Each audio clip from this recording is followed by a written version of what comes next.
Hello दोस्तों, स्वागत है आप सभी का हमारे यूट्यूब चैनल लो समझ लो में। मैं प्रदीप कुमार आप सभी का स्वागत करता हूं। तो दोस्तों, कैसे आप सभी? आशा करता हूं कि आप लोग बड़े होंगे।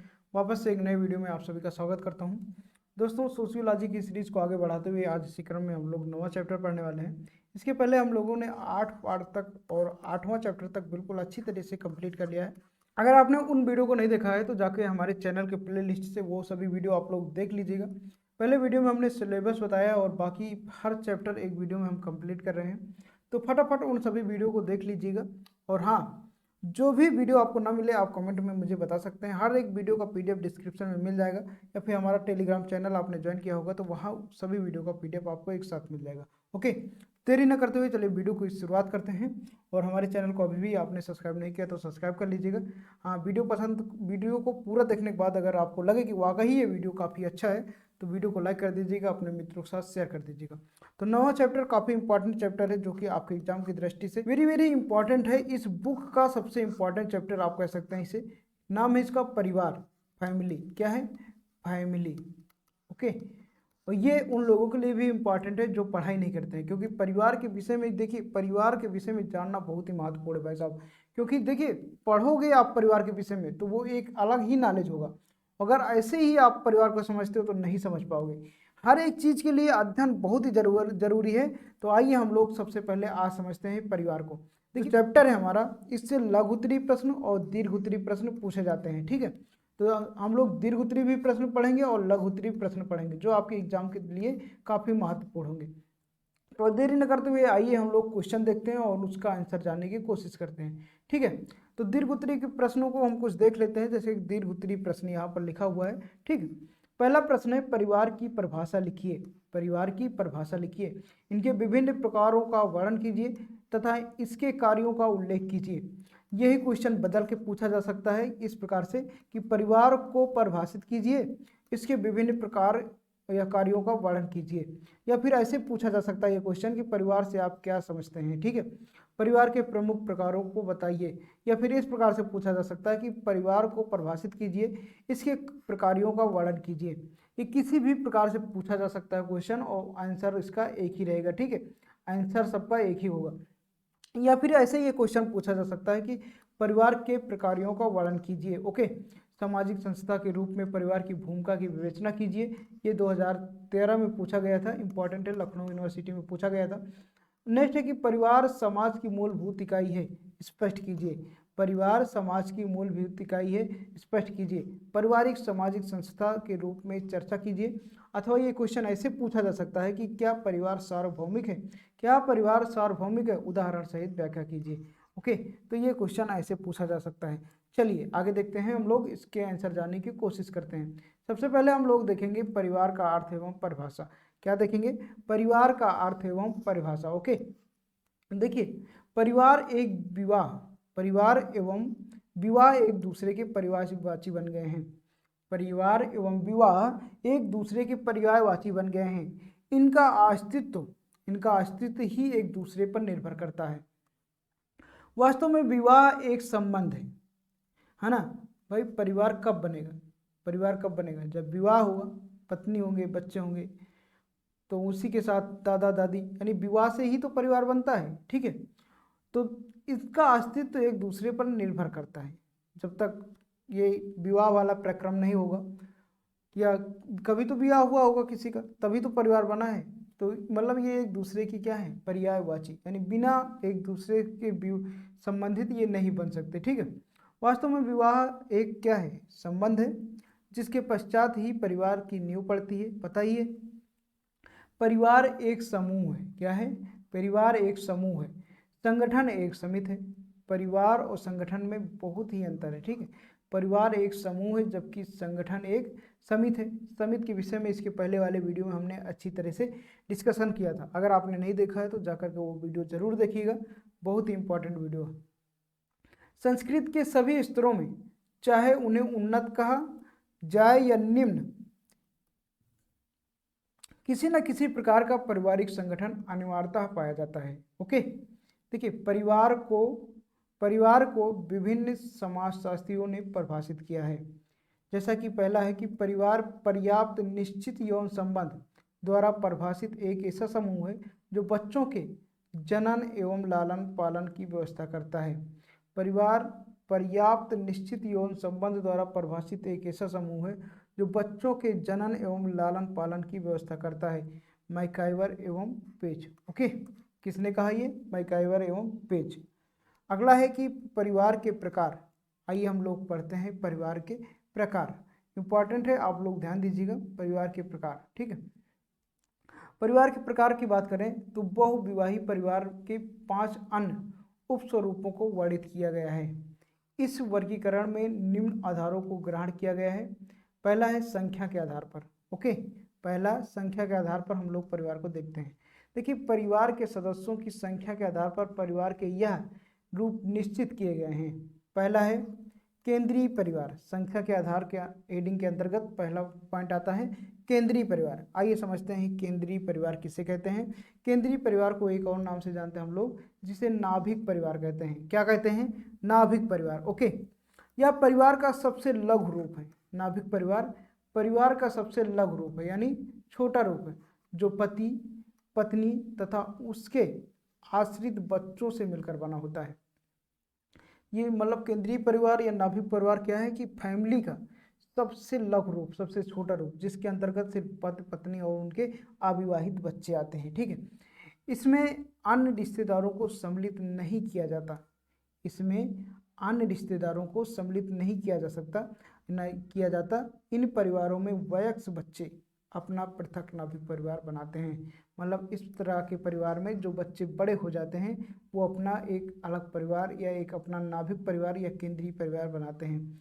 संयुक्त परिवार की बात करें, जिसे इंग्लिश में बोला जाता है ज्वाइंट फैमिली, तो संयुक्त परिवार में 3 या 3 से अधिक पीढ़ियों के सदस्य एक साथ एक ही घर में निवास करते हैं। 3 या 3 पीढ़ियों के सदस्य, ज्वाइंट फैमिली होती है उसमें लगभग 3 पीढ़ियों के सदस्य एक ही घर में निवास करते हैं। उनकी संपत्ति सामूहिक होती है, उनकी जितनी भी धन दौलत होती है वो सामूहिक होती है। वे एक ही रसोई में भोजन भी करते हैं, एक साथ सभी लोग खाना खाते हैं, एक साथ उनका खाना बनता है। सामूहिक पूजा पाठ भी भाग लेते हैं, इस सामूहिक पूजा पाठ में भी सभी लोग घर परिवार के भाग लेते हैं। इसके सदस्य परस्पर अधिकारों एवं दायित्वों को निभाते हैं। यहाँ सबका अपना अपना एक दायित्व होता है, अपना अपना एक आधार होता है और अपना अपना एक मतलब एक अपनी अपनी सब तरह के एक जिम्मेदारियां होती है ना संयुक्त परिवार में। ज़्यादातर अधिकांशता ये देखने को आपको मिलता है कि जो सबसे बुजुर्ग सदस्य होता है, जो सबसे बुजुर्ग सदस्य होगा, इसका मुखिया होता है। किस परिवार का मुखिया होता है? संयुक्त परिवार का। जो सबसे वरिष्ठ व्यक्ति या कह सकते हैं आप सबसे बुजुर्ग व्यक्ति होगा, वही उस संयुक्त परिवार का मुखिया होता है। ठीक है, आगे देखते हैं हम लोग। तीसरी हेडिंग है विस्तृत परिवार। क्या है विस्तृत परिवार? तो तीसरी हेडिंग देखते हैं विस्तृत परिवार। विस्तृत परिवार इस प्रकार के परिवारों में सभी रक्त संबंधी तथा अन्य संबंधी भी सम्मिलित होते हैं। ठीक है, विस्तृत परिवार में इसमें रक्त संबंधी तो रहते ही हैं, यानी अपने फैमिली के लोग तो रहते ही हैं, लेकिन अन्य संबंधी भी सम्मिलित होते हैं। अन्य संबंधी का मतलब जैसे हो गया रिश्तेदार, वो भी सम्मिलित होते हैं। ठीक है, यह एक मातृ या पितृ या द्विपक्षीय भी हो सकते हैं। ओके, इनमें सदस्यों की संख्या बहुत ज़्यादा होती है।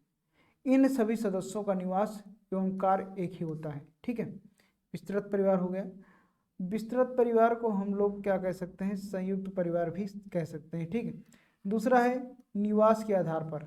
निवास के आधार पर विवाह के पश्चात पति पत्नी का निवास स्थान जहां बच्चों सहित उसी के अनुसार यह विभाजन किया गया है। ठीक है, पितृ परिवार किसे कहा जाता है? देखिए, पितृ स्थानीय परिवार। ओके, इसका मतलब होता है कि यदि विवाह के पश्चात, विवाह के बाद पत्नी और पति एवं पति के माता कौन होते हैं? पत्नी की सास हुई, पति के माता पत्नी की सास हुई, है ना।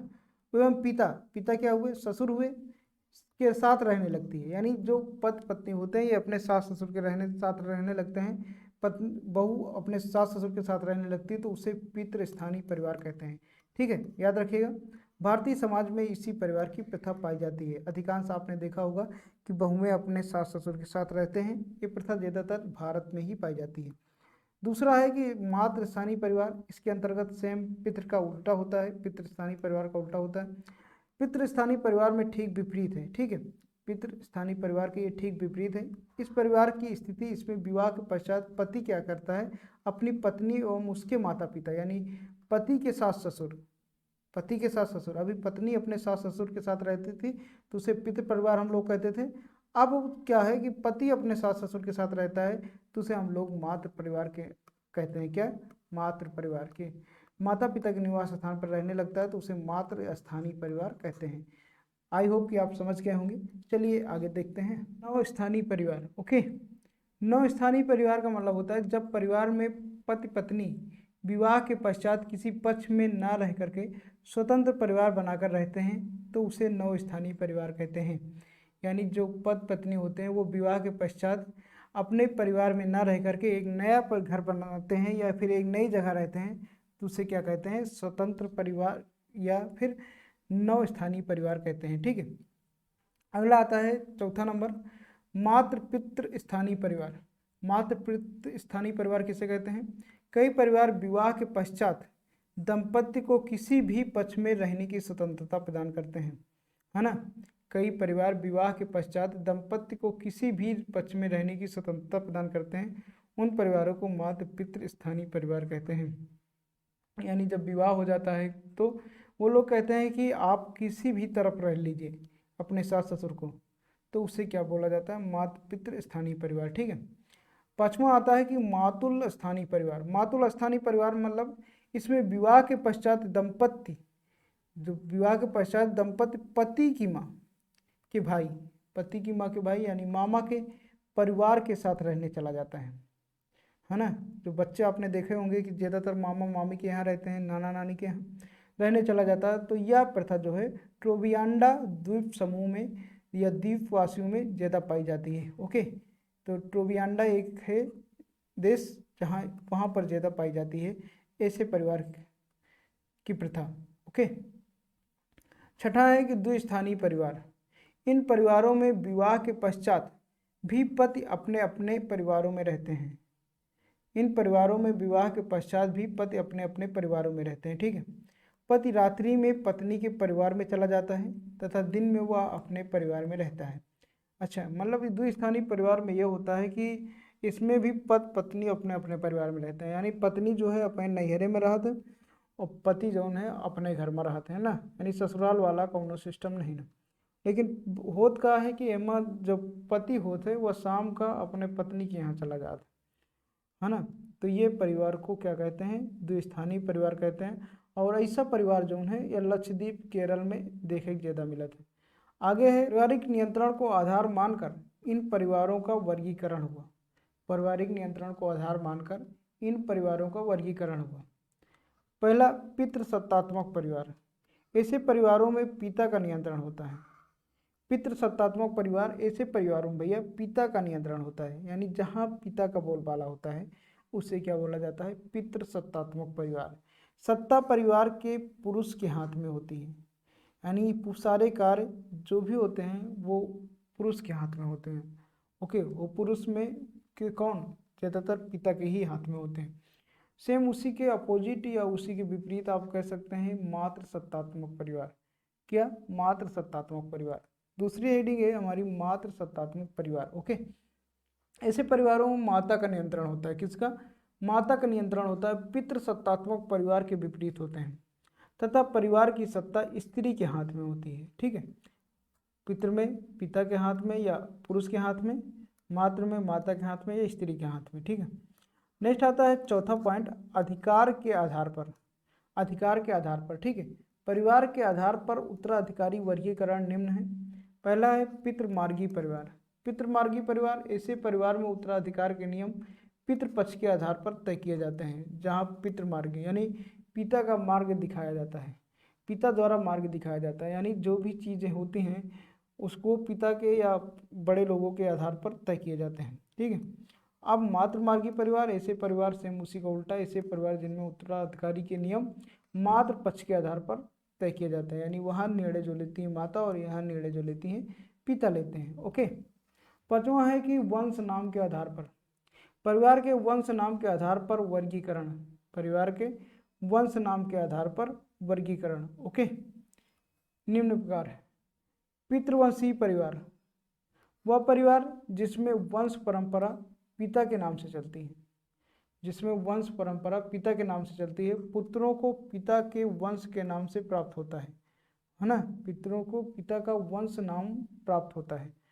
जैसे कहते हैं चौहान के घर के ही ना, तो वो पितृवंशी परिवार होता है। चौहान हो गए, कहीं की वे भदवरिया घर के ही, तो मतलब वंश के आधार पर नाम चलता है, उसे पितृवंशी परिवार बोला जाता है। ठीक, आगे है मातृवंशी परिवार। वह परिवार जिसमें वंश परंपरा माता के नाम से चलती है और माता से पुत्रियों के वंश नाम चलते हैं। ठीक है, उसे मातृवंशी परिवार बोला जाता है। ठीक, अगला है कि उभयवाही। उभयवाही परिवार, उभयवाही मतलब जहाँ पर देखिए उभय का मतलब होता है एक चीज कॉमन होता है। ठीक, सेम उभयवाही परिवार हो गए। जैसे उभयवाही परिवार हो गए, उभयवाही परिवार में व्यक्ति अपने दादा दादी नाना नानी चारों संबंधियों के समान रूप से संबंध रहता है। दादा दादी नाना नानी चारों संबंधियों के समान रूप से संबंध रहता है। विवाह के आधार पर, ओके, विवाह के आधार पर, विवाह के आधार पर परिवार का वर्गीकरण निम्न है। विवाह के आधार पर परिवार का वर्गीकरण निम्न है। ओके, पहला है एक विवाही परिवार। एक विवाही परिवार का मतलब होता है सामान्य तौर पर एक स्त्री एवं एक पुरुष के सम्मिलन से परिवार बनता है। सामान्य तौर पर एक स्त्री एक पुरुष के सम्मिलन से परिवार बनता है। इस प्रकार के एक परिवार को पति पत्नी एवं अविवाहित संतानें होती हैं। ठीक, तो ऐसे परिवार में जिसमें पति पत्नी और उनके अविवाहित संतानें हों, ऐसे परिवार को हम लोग क्या कहेंगे, एक विवाही परिवार कहेंगे। अगला है कि बहुविवाही परिवार। ऐसे परिवारों में एक स्त्री के कई जीवन साथी रखने का अधिकार मिलता है। कई पत्नी वाले बाल विवाह को बहुपत्नी विवाह एवं कई पति रखने वाले विवाह को बहुपद विवाह कहा जाता है। ठीक, बहुविवाह में क्या होता है कि एक स्त्री कई जीवन साथी रखने का अधिकार मिलता है और एक पुरुष को भी कई जीवन साथी रखने का अधिकार मिलता है, उसे बहुपद विवाह कहा जाता है। अगला देखेंगे तीसरा पॉइंट, सामूहिक विवाह या समूह विवाह परिवार। ओके, जब कोई भाई या कई पुरुष मिलकर एक स्त्री समूह से विवाह करें तो सभी पुरुष सभी स्त्रियों के समान रूप से पति हों, वह समूह विवाही परिवार कहलाता है। ओके, आगे देखेंगे हम लोग इस चैप्टर में सबसे महत्वपूर्ण हेडिंग जो है यही है, संयुक्त परिवार को परिभाषित कीजिए। ठीक है, संयुक्त परिवार को परिभाषित कीजिए, जिसको ज्वाइंट फैमिली बोला जाता है। संयुक्त परिवार मतलब होता है ज्वाइंट फैमिली।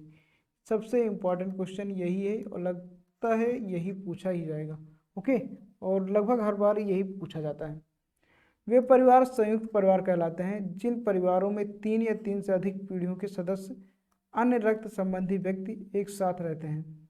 ओके, मतलब ऐसे परिवार ज्वाइंट फैमिली कहलाते हैं जहाँ 3 पीढ़ियों के व्यक्ति एक साथ रहते हैं। कितने? 3 पीढ़ियों के व्यक्ति एक साथ रहते हैं, एक साथ भोजन करते हैं तथा इनकी संपत्तियों भी संयुक्त होती हैं। यानी इनकी कोई भी किसी भी तरह का बंटवारा नहीं होता, इनकी सारी संपत्तियां भी संयुक्त होती हैं। और साथ ही साथ क्या होता है कि इनके एक साथ भोजन करते हैं, एक साथ इनके घर में भोजन बनता है। ऐसे परिवार भारत के ग्रामीण क्षेत्रों में अधिक पाए जाते हैं और शहरी आवास में बिल्कुल भी नहीं पाए जाते। ठीक है, हम उस गिरह को संयुक्त परिवार कहते हैं जिसमें एकाकी परिवार से अधिक पीढ़ियां अर्थात 3 या अधिक सदस्य होते हैं, जिनके सदस्य एक दूसरे से संपत्ति आप और पारस्परिक अधिकारों और कर्तव्यों द्वारा संबंध होते हैं। ओके, उन्हें हम लोग क्या कहेंगे, संयुक्त परिवार कहेंगे। देखिए संयुक्त परिवार जो है, संयुक्त परिवार ऐसे व्यक्तियों का समूह है जो सामान्यतः एक ही रहते हैं, जो एक ही रसोई में बना भोजन करते हैं, जो संपत्ति से सम्मिलित स्वामी होते हैं तथा जो सामान्य पूंजा में भाग लेते हैं और जो किसी न किसी प्रकार के एक दूसरे से संबंधी होते हैं। ये कह रहे हैं इरावती करवेने। ओके, यदि कई मूल परिवार एक साथ रहते हों, उनमें निकट का नाता हो, एक ही स्थान पर भोजन करते हों, एक ही आर्थिक इकाई के रूप में कार्य करते हों, तो उनके सम्मिलित रूप को हम लोग क्या कहते हैं, संयुक्त परिवार कहा जा सकता है। उपरोक्त परिभाषाओं के आधार पर अध्ययन करने से स्पष्ट होता है कि संयुक्त परिवार विस्तृत परिवार का एक ही रूप है या एक ही प्रकार है। यानी संयुक्त परिवार जो है, संयुक्त परिवार और जो विस्तृत परिवार है, विस्तृत परिवार, ओके, ये दोनों एक ही, संयुक्त तो विस्तृत दोनों एक ही है। ठीक है, जिसका आकार एकाकी परिवार से प्रायः बड़ा होता है। इनका आकार 100% जब संयुक्त परिवार होगा तो जो एकल परिवार होगा या एकाकी परिवार होगा उससे बड़ा ही होगा। ठीक है, परिवार का ही एक प्रकार है जिसका एकाकी परिवार बड़ा हो, क्योंकि उसमें कई एकाकी या मूल परिवार के लोग साथ साथ रहते हैं अथवा एक से अधिक पीढ़ी के लोग इसके सदस्य होते हैं, जिनमें निवास, रसोई व पूजा आदि की संयुक्तता मिलती है। ठीक है, तो संयुक्त परिवार आपने समझ लिया कि जहाँ पर एक लोग साथ साथ रहते हैं और सभी लोग सारे काम एक साथ करते हैं। अगला क्वेश्चन आता है, क्वेश्चन नंबर 7। ये काफ़ी इंपॉर्टेंट है। क्या परिवार एक समिति है? बहुत पूछा जाता है आपके एग्जाम में। स्पष्ट कीजिए, क्या परिवार एक समिति है? स्पष्ट कीजिए। परिवार एक संस्था एवं समिति के रूप में जाना जाता है। परिवार एक संस्था एवं समिति के रूप में जाना जाता है, वह स्पष्ट कीजिए। 2018 में पूछा गया था, इंपॉर्टेंट है। क्या परिवार एक समिति है? इस फैमिली एज एसोसिएशंस। ओके, आइए समझते हैं। परिवार वास्तव में एक समिति है। परिवार वास्तव में एक समिति है, जबकि कुछ लोग इसे समुदाय मानते हैं। जबकि कुछ लोग इसे समुदाय मानते हैं। जो लोग परिवार को समुदाय मानते हैं, उनका कहना है कि व्यक्ति का जीवन परिवार में ही व्यतीत होता है और उसकी मृत्यु भी परिवार में ही होती है। परिवार में ही उसके बच्चे जन्म लेते हैं, पलते हैं और अंत में मर जाते हैं।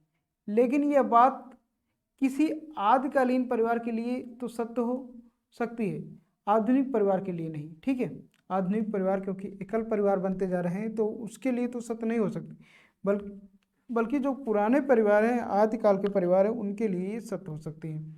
आधुनिक युग में परिवार की स्थापना के लिए कुछ निश्चित उद्देश्य हैं। परिवार अपने सदस्यों की कुछ महत्वपूर्ण आवश्यकताओं की पूर्ति अवश्य करता है, लेकिन वर्तमान में व्यक्ति की सभी आवश्यकताओं की पूर्ति अवश्य करता है। ठीक है, लेकिन वर्तमान में व्यक्ति की सभी आवश्यकताएं यहाँ नहीं हो पाती। अंततः व्यक्ति परिवार के अतिरिक्त अन्य समितियों की सदस्यता ग्रहण कर लेता है। यद्यपि यह सत्य है कि परिवार बच्चों के लिए समिति से कुछ और ही है। ठीक है, लेकिन जैसे जैसे बड़े होते जाते हैं वैसे वैसे वे नवीन परिवारों की स्थापना और अन्य समितियों की सदस्यता ग्रहण करते जाते हैं। ओके, तो ये हुआ एक परिवार की परिभाषा और परिवार के विषय में हमने समझा। तो दोस्तों, वीडियो कैसा लगा आप लोग कमेंट में बताइएगा। और परिवार तो बिल्कुल आपकी फैमिली से ही रिलेटेड है। संयुक्त परिवार, एकल परिवार, ये सब क्या है, बिल्कुल परिवार के विषय में अपने अभी तक जो आपने देखा इतने दिनों से, वही सब लिखना है। बिल्कुल अच्छे से आप लिख पाएंगे, सिर्फ इस वीडियो को 1 या 2 बार देखिए। ठीक है, आशा करता हूँ वीडियो पसंद आया। वीडियो आपको पसंद आया तो लाइक करें, चैनल पर भी नए हैं तो सब्सक्राइब कर लीजिएगा, है ना। तो चलिए मिलते हैं एक नए वीडियो के साथ, तब तक के लिए जय हिंद, जय भारत।